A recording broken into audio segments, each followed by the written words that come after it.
tema, presidente, también yo he señalado los temas de el daño patrimonial al ISSSTE por parte de los sueldos de los mandos medios del gobierno federal. ¿Por qué? Porque normalmente el sueldo está integrado por el sueldo base más una compensación garantizada. Normalmente un mando medio, un subdirector, por ejemplo, o un jefe de departamento, su sueldo base es de entre 8,000 a 9,000 pesos, 9,500 pesos. Y a lo mejor ya con la compensación pueden llegar a ganar de 25,000 pesos hasta 50,000, 60,000 pesos. Pero cuando se jubilan con los 8,000 pesos, incluso se jubilan con menos del salario que tienen sus trabajadores de base. Normalmente un trabajador de base dentro del gobierno federal, no sé, en la Semarnat, en cualquier otra secretaría, pues un trabajador de base puede fluctuar su salario base entre los 9,000 a los 16,000 pesos, 17,000 pesos, que es el salario promedio del IMSS. Alguna vez Oer Robledo en una mañanera explicaba cómo en el caso del IMSS, los salarios que no reportaban los empresarios, porque siempre reportaban un salario menor al real, entonces había un daño patrimonial hacia el IMSS.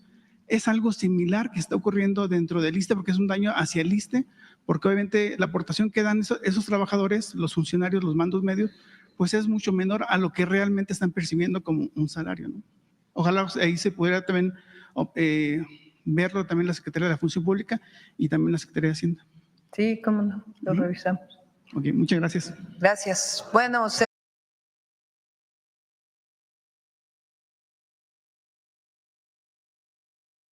por cierto, ayer uno de ustedes me preguntó este tema de las aportaciones de los trabajadores de confianza al ISSSTE y lo estamos revisando. Me pareció muy interesante y ayer pedí a Martí, a la subsecretaria de egresos, que empiecen a revisar ese tema de las aportaciones, si es solo el salario base. ¿Y quién fue el que preguntó? Acá. Desde ayer empezamos a revisarlo, porque es cierto, lo que se planteó ayer, eso pues le daría más recursos al ISSSTE, aportados por las y los trabajadores del Estado y particularmente quienes ganamos más como trabajadores del Estado. Entonces lo estamos revisando, muchas gracias por el comentario. Y estamos revisando también, por ejemplo,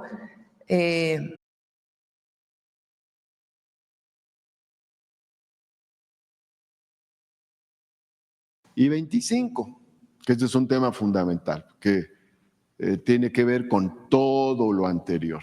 ¿Cómo resolvemos mucho de lo planteado? Bueno, impulsando una reforma a la ley del ISSSTE para el caso de los seguros de salud, para que las cuotas de los servidores públicos con más altos ingresos y las aportaciones correspondientes que tiene que dar las entidades federativas, las entidades y las dependencias, se calculen sobre el salario integrado. Aquí, como saben, hay salario base y salario integrado. Adelante quiero mostrar, el ISSSTE cuenta con poco más de 3 millones de afiliados en activo, el 9.7, menos del 10%, gana más de 10 UMAS y el 90.3% gana menos de 10 UMAS. Entonces a este 9.7, en lugar de que se le cobren las cuotas sobre la base del salario base, sería sobre el salario integrado. En el resto, que es la gran mayoría, más del 90%, se seguiría haciendo sobre su salario base. Ahora, quiero decir, adelante por favor, que quien aportará más será el gobierno, porque estos son los seguros de salud, estos son los que el gobierno aporta, tiene dos aportaciones el gobierno, una de 7.375%, otra de 0.72%, que actualmente para todos se calculan sobre la base del salario base, y en el caso de ese 9.7% de servidores públicos se calcularía sobre el salario integrado. Y los servidores públicos de todos los niveles aportan el 3.3 375% de su ingreso. El 90% lo seguirá haciendo de su salario base y en el caso del 9.7% será sobre su salario integrado, o sea, los de más altos ingresos. Es una medida, como se dice, de progresividad. Quien más tiene, ayuda más. Pero finalmente es el gobierno el que va a aportar aquí varios miles de millones de pesos para la mejoría del ISSSTE. Adelante.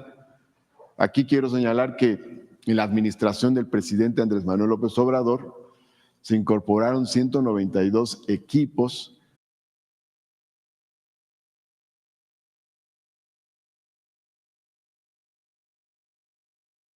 Y la otra importante sobre salud, que también viene, es que aquellos que ganamos más y que somos afiliados al ISSSTE, trabajadores del Estado, trabajadoras del Estado, la idea es que los que ganen más y particularmente con estas compensaciones que se nos dan, que fue una idea que salió aquí, por cierto, de uno de sus compañeros, podamos pagar un 2% adicional.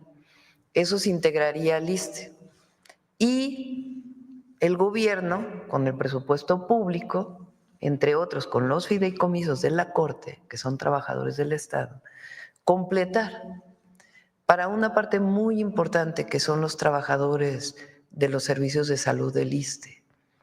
Los médicos del ISSSTE son los que menos ganan de los sistemas de salud público. Y nosotros queremos que ganen lo mismo por lo menos de los del IMSS.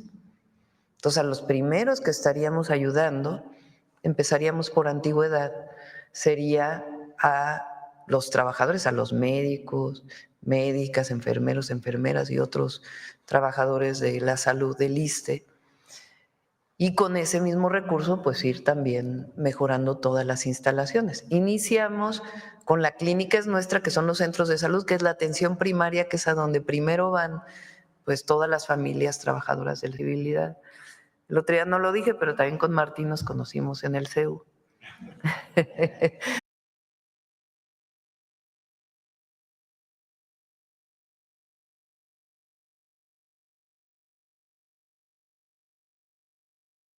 Históricamente ha existido un daño patrimonial al ISSSTE desde el periodo neoliberal por el subregistro de cuotas de mandos medios del gobierno federal, de acuerdo a la ley del ISSSTE, en su artículo 42, donde dice que el seguro de salud se financiará en la forma siguiente, que los trabajadores les corresponde aportar el 2.75% de su sueldo básico para financiar el seguro de salud de los trabajadores en activo y familiares de derechohabientes. Y otra cuota del punto 625 del sueldo básico para financiar el seguro de salud de los pensionados y familiares de derechohabientes. Igual las dependencias también hacen una aportación similar del 7.37 del sueldo básico y el punto 72 también para financiar la parte de los pensionados. Aquí es donde viene la parte que le quiero mencionar. Le pongo un ejemplo, por ejemplo, de un nivel N33, que es un subdirector, que su sueldo base es de 9,000 pesos. Por esa aportación de 9,000 pesos, entre la aportación del trabajador y el gobierno federal, aportan al ISSSTE 1,016 pesos, más o menos en números redondos, ¿no? Pero realmente las percepciones totales de este ejemplo del subdirector, que es nivel N33, porque hay varios niveles dentro del subdirector, nada más puso un ejemplo intermedio, ¿no? Su sueldo, entre sueldo base más compensación garantizada es de 52,000 pesos, más o menos ese es el salario. Entonces, el financiamiento que debió recibir el ISSSTE por este trabajador, entre las cuotas del trabajador y de la dependencia, debió ser de 5,870 pesos. Hay una diferencia casi de 4,800, ¿no? De diferencia entre uno y otro, ¿no? Y de acuerdo al artículo 23 también de la ley del ISSSTE, los ingresos provenientes de las cuotas, aportaciones, descuentos deberán ser enterados directamente al ISSSTE, no pasan por la TESOFE. Señor presidente, es evidente que el ISSSTE realiza un gran esfuerzo para poder dar un servicio digno a los derechohabientes, y es algo similar que ocurría en el IMSS y que Zoé Robledo ya explicó aquí el subregistro de las empresas explicó de las empresas que aportaban 1 o 2 salarios mínimos nada más al IMSS, y ya se regularizó esa parte, ¿no? En la parte del IMSS. pero ahora en la parte del ISSSTE ocurre algo similar, ¿no? Y por eso, en este caso, bueno, le cito el caso de los mandos medios porque son los mandos que entran por concurso y que ellos tienen una obligación de estar presentando exámenes para seguir en su puesto. No es que como que ya se vayan solitos por años, ¿no? Sino que es una forma de que ellos logren tener una calidad digna y una permanencia dentro del gobierno federal, de acuerdo a una capacitación constante que están llevando, ¿no? Y en ese caso, señor, ¿cómo resarcir este daño patrimonial al ISSSTE y una jubilación digna a los mandos medios? Porque realmente el salario con el que se jubilan es el base y no es con el salario real que están recibiendo. Sí, vamos a que Pedro Centeno, el nuevo director del ISSSTE, nos haga una propuesta de acuerdo a lo que tú estás planteando. Según entiendo, es hacerlo progresivo. Sí. Es decir, que sea más justo, Claro. El pago de pensiones y al mismo tiempo que se reciba más cuando se llega a la jubilación. Eso sería bueno que se revisara y que Pedro nos explique. Ok. Si te parece. Sí, gracias, señor presidente. Y en otro tema nada más.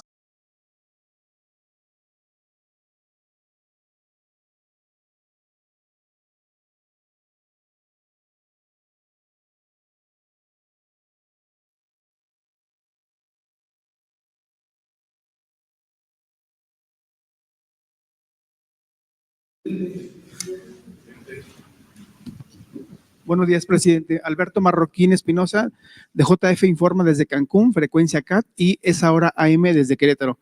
Usted ahorita hablaba de injusticia social, injusticia salarial, y yo me encontré también dentro del gobierno federal. Usted ha hablado mucho de los altos mandos del gobierno federal, que son los que se les designa como de libre designación, de acuerdo a la ley del servicio profesional de carrera, donde usted citaba incluso que ejemplos donde ganaban 200,000 pesos y ahorraban 20,000 pesos y el gobierno les daba otros 20,000 pesos. Pero también nos encontramos con otros niveles que son mandos medios, que hablamos desde enlace, jefe de departamento hasta subdirector, que su salario base fluctúa entre los 7,400 a los 8,900 pesos.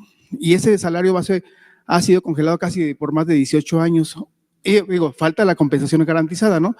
Pero a esa gente sí le afectó mucho el que le haya quitado ese fondo de ahorro, o esa caja, porque era como un retiro digno para ellos, porque cuando se retiran, realmente el salario es muy bajo con el que se retira ese grupo de funcionarios, ¿no? Que son los que se les designan de mandos medios y que sí les aplica la ley del servicio profesional de carrera.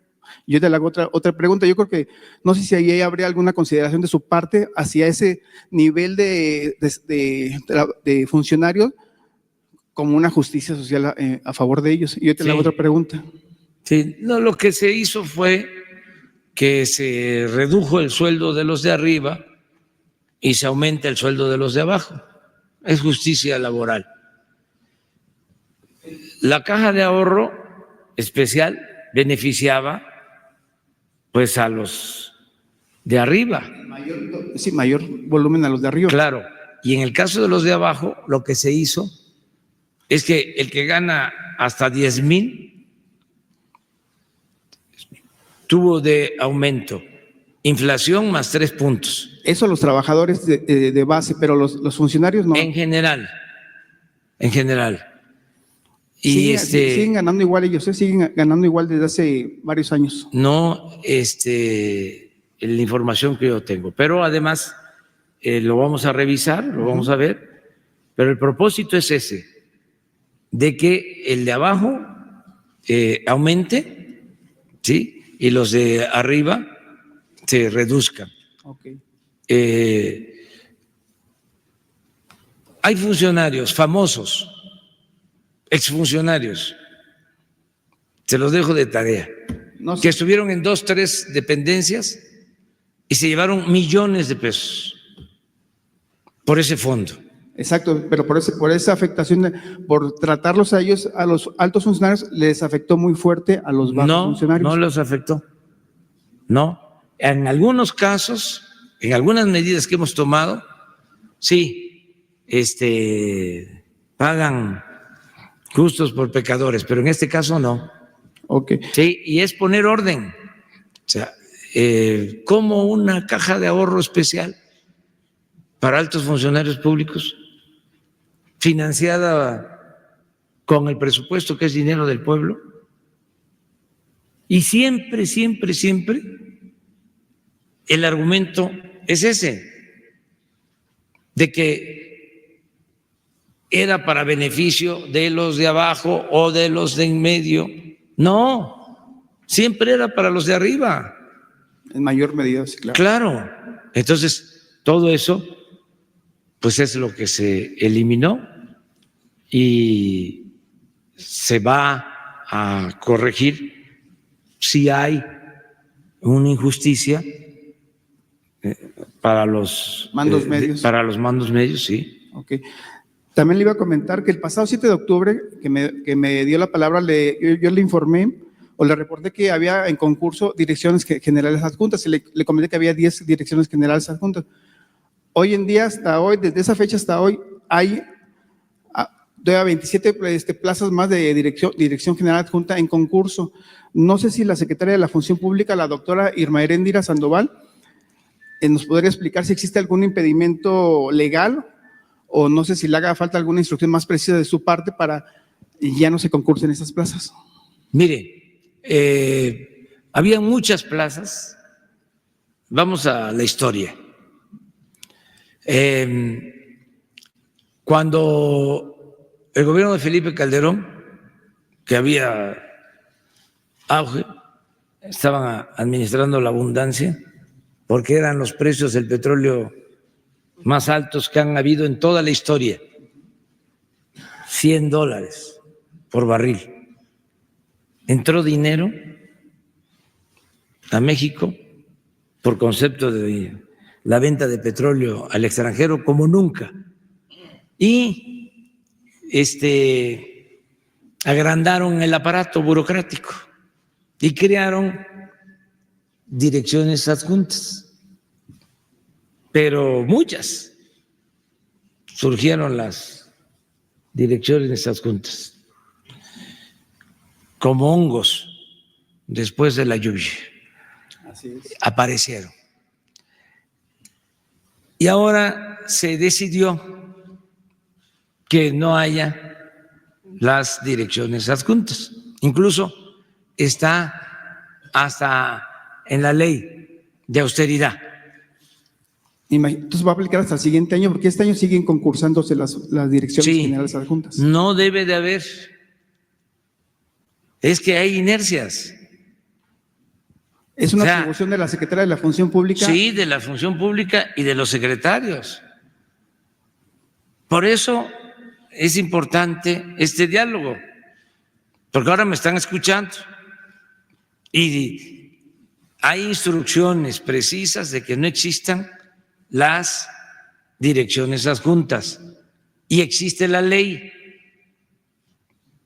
Incluso antes de la ley di a conocer un memorándum para que no haya direcciones adjuntas. Sin embargo, lo que dices, Se siguen concursando. así es, porque hay resistencias. Es que fueron 36 años de política neoliberal y muchos se colonizaron mentalmente. Entonces, no aceptan, cuesta trabajo. Cuando hablo de el elefante reumático y mañoso y que cuesta empujarlo, es real. Ahora que estuve por allá, por Durango y Nayarit, Jalisco, Zacatecas, ya no hablaba yo del elefante reumático, sino del toro viejo, echado, reumático y mañoso. Ese era el gobierno. Sí, así es. Imagínense pararlo y empezar a empujarlo. Y me cuesta, pero van a entender que esto ya cambió, porque soy perseverante. Entonces, eso es un incumplimiento a una norma y es incumplimiento a una ley. Esto que estás planteando. Aquí nos podría explicar mejor la Secretaría de la Función Pública el por qué esta falta. ¿no? Claro, ley. la Secretaría de la Función Pública hoy te va a dar respuesta. Ok, Y nos va a dar respuesta a todos. claro. Hoy mismo. Gracias, presidente. Sí, hay casos, aquí lo mencionamos, casos en donde con la austeridad, porque también se utilizaba eso de excusa, es decir, por la austeridad tienes que abandonar tu trabajo, tu plaza, cuando no era esa la instrucción, era proteger a los de abajo y hacer el ajuste arriba, que es donde está o estaba el exceso. Ahí es donde se servían con la cuchara grande, no abajo. Pero aquí dimos a conocer un oficio, o hablé de eso, firmado por un director adjunto, diciéndole a un empleado del gobierno de nivel bajo que estaba despedido. Y el que firmaba era un director adjunto, que en realidad el que estaba despedido era el director adjunto, no el de abajo. Porque era la inercia. Entonces todo esto tiene que irse resolviendo, poniendo orden. Y falta todavía dar otra sacudida, otra zarandeada, otra zamarreada, dirían en mi pueblo, a la mata, ¿no? Va a haber todavía ajustes en ese sentido, o sea, revisar, a ver la ley de austeridad. ¿Se está aplicando? ¿Quién la aplica? ¿Quién no la aplica? Por ejemplo, no debe de haber asesores. ¿Hay asesores? Sí, por eso.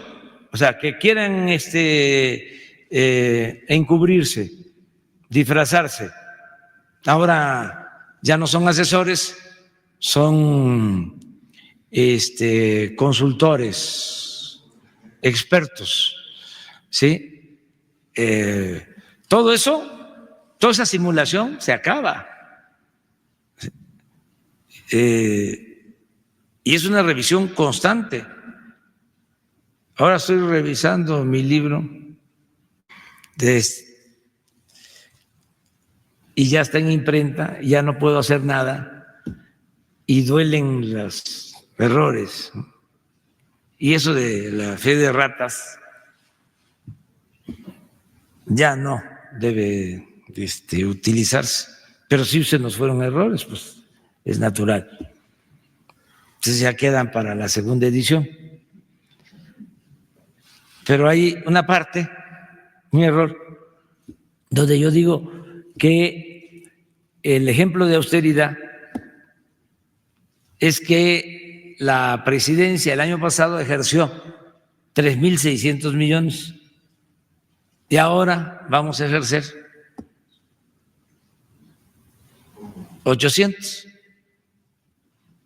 Y en el libro se dice 3.600 y ahora se reduce 800. Se da la idea de que de los 3.600 es una reducción de 800.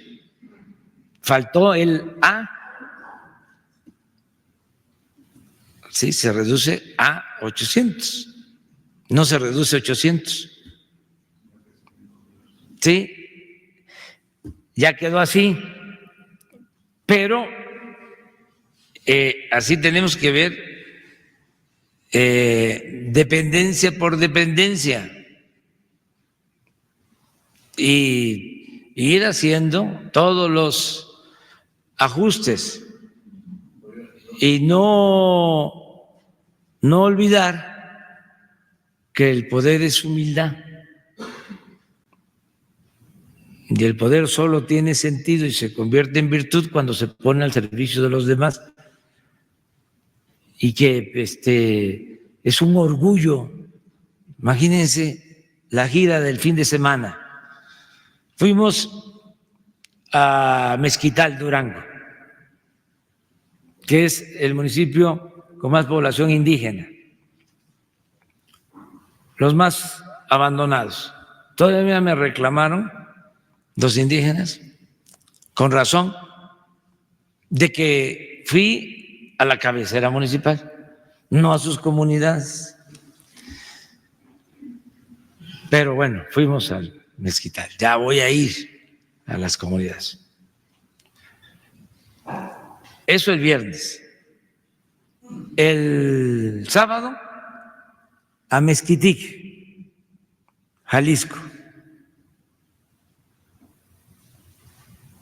Y el mismo sábado, por la tarde-noche, a el Nayar, a la Mesa del Nayar, hacer toda la travesía,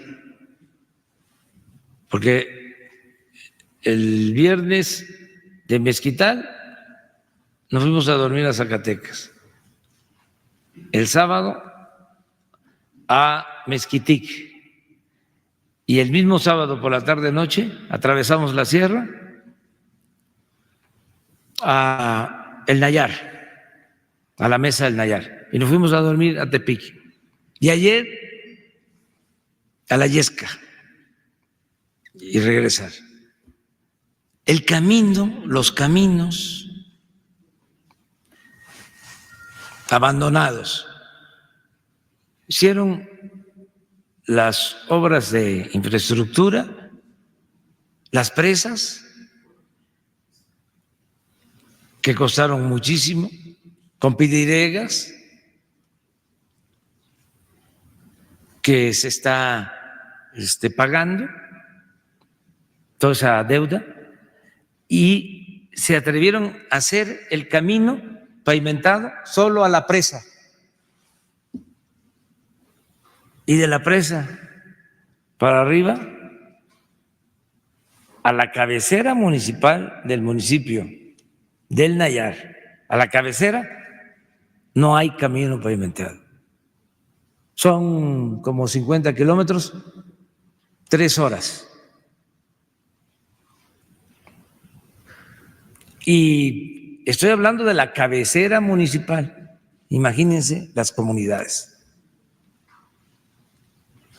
La luz no tienen, a pesar de que están las 3 hidroeléctricas. No hay luz en las comunidades. Entonces, el ir allá por carretera, no ir en helicóptero, es importantísimo. Porque si voy en helicóptero, ¿cuándo me entero de cómo están los caminos? Allá, viendo esa realidad, tomé una decisión, porque la semana pasada me informaron de la Fiscalía General que van a entregar al instituto para devolverle al pueblo lo robado 260 millones de pesos en joyas. O sea, le agradezco mucho al doctor Hertz Manero, porque van a entregar al instituto esos 260 millones en joyas, en alhajas que han sido confiscadas, y ya se decidió que ese dinero, una vez que se lleven a cabo las subastas de las joyas, que se van a llevar a cabo en Los Pinos, se va a subastar ese paquete de joyas y les voy a pedir a todos, aprovecho para que participen, porque lo que resulte de la venta de esas alhajas, de esas joyas, va a ser para el camino de la Yesca y de las comunidades huicholes de Nayarit. Entonces, es muy importante lo de la austeridad y nos dejaron camionetas hasta de más. Yo tengo 2 a mi disposición. Hay más, pero están blindadas. Y esas van a remate. Pero muy bien podemos recorrer todo el país. ¿Y cuánto además nos ahorramos? Muchísimo. Pues eso tiene que ser el distintivo del gobierno, la austeridad,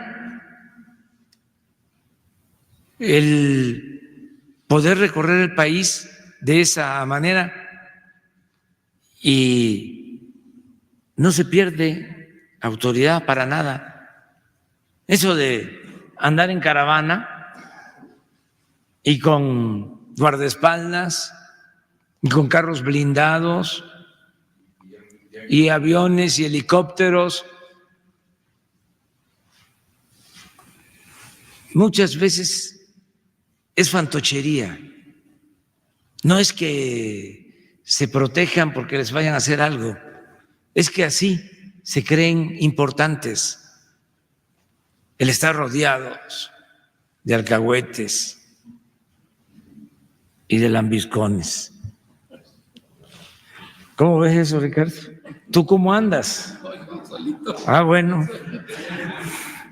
Bueno, ya.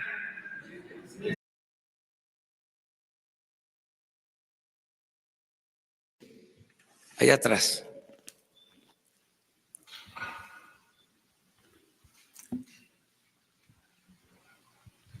Buenos días, presidente. Alberto Marroquín de Querétaro, es ahora AM. Para el director de Pemex, ya vimos la parte operativa, la parte financiera, y en la parte administrativa aún vemos dentro de la página de nómina transparente funcionarios con dobles puestos. No sé si tengan algún proceso administrativo o no se han detectado aún todavía esas plazas de funcionarios con dos puestos. Y la otra pregunta es para lo de quienes quieren los precios.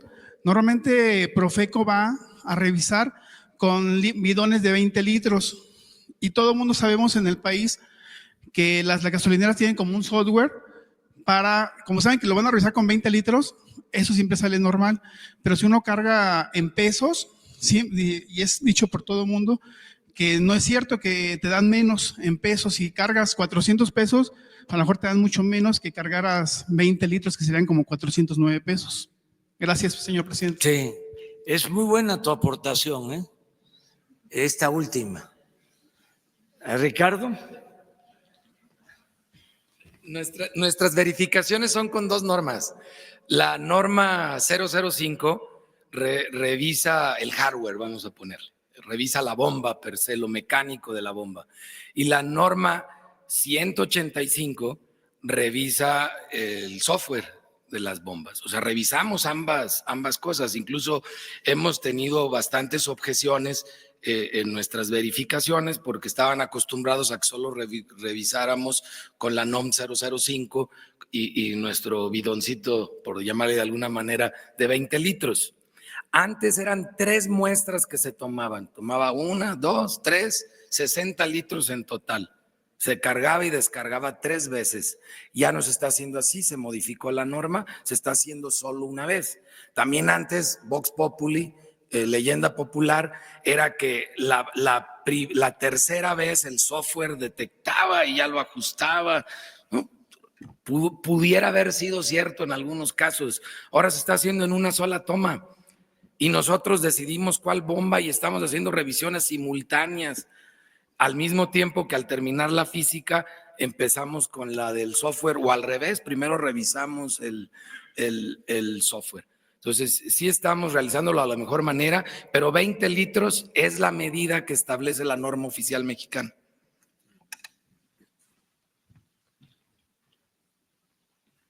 Sí, con relación a si hay funcionarios que tienen 2 puestos, eso es lo que preguntaron. No hay ninguno del que yo tenga conocimiento. Como dice el presidente de la República, no hay corrupción tolerada. De darse el caso, nosotros actuaríamos inmediatamente, pero no. Y de hecho, en Petróleos Mexicanos, ningún funcionario gana más allá de lo que gana el presidente. Esa información está en la función pública, es accesible a través de un programa que la función pública tiene. No tengo conocimiento de que ningún funcionario tenga 2 cargos. Pero de todas maneras, aquí con Jesús Ramírez, por lo que estás planteando, como seguramente tienes información, que se la transmitas, si te parece, porque nos ayuda.